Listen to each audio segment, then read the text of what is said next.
आज हम बात करेंगे एनबीएफसी की, नॉन बैंकिंग फाइनेंशियल कंपनीज।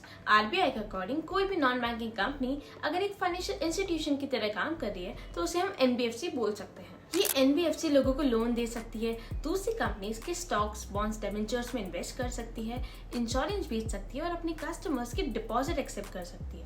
पर ये सारी चीजें तो बैंक भी करता है, तो एनबीएफसी और बैंक में डिफरेंस क्या है वो समझते हैं। सबसे पहला है रेगुलेशन। एनबीएफसी को आरबीआई रेगुलेट करता है, रिजर्व बैंक ऑफ इंडिया 1934, और वही बैंक्स भी आरबीआई एक्ट 1934 के अंडर रेगुलेट होती है, लेकिन बैंक्स पर बैंकिंग रेगुलेशन एक्ट 1949 भी अप्लाई होता है। सेकंड है products and services. NBFC bank से कई ज्यादा सर्विसेज प्रोवाइड करता है, जैसे insurance, saving and investment programmes, services related to mutual funds and equities.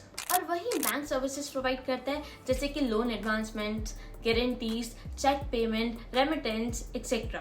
Third है डिपॉजिट। एनबीएफसी बैंक्स की तरह जनरल पब्लिक से डिपॉजिट एक्सेप्ट नहीं करती है, यानी कि वो चेकिंग्स या सेविंग अकाउंट जैसी सर्विसेज ऑफर नहीं करती है। On the other hand banks लोगों से डिपॉजिट एक्सेप्ट कर सकती है और उसी डिपॉजिट को यूज करके बैंक्स लोगों को लोन प्रोवाइड करती है। फोर्थ है कैपिटल रिक्वायरमेंट। बैंक्स को CRR, cash reserve ratio, SLR, statutory liquidity ratio ये मेंटेन करना पड़ता है, और वहीं एनबीएफसी को ये सब रेशियोज मेंटेन करने की जरूरत नहीं है। फिफ्थ है गवर्नमेंट गारंटी, मतलब एनबीएफसी की गारंटी गवर्नमेंट नहीं लेती है। इन केस मान लो कि एनबीएफसी फेल हो जाता है तो उसके क्रेडिटर्स या डिपॉजिटर्स को जो भी नुकसान हुआ है उसकी भरपाई गवर्नमेंट नहीं करेगी। और वही बैंक्स को गवर्नमेंट गारंटी मिलती है, पर up to a certain limit, यानी कि अगर कोई बैंक फेल हो जाती है तो एक लिमिट तक उनको अमाउंट रिफंड मिल सकता है। अब यहाँ से हमारा नेक्स्ट पॉइंट निकलता है, दैट इज रिस्क। तो गवर्नमेंट क्योंकि एनबीएफसी की गारंटी नहीं लेती है, वहाँ पे एनबीएफसी का रिस्क ज्यादा हो जाता है, और वही बैंक्स हमारी स्टेबल और सिक्योर रहती है।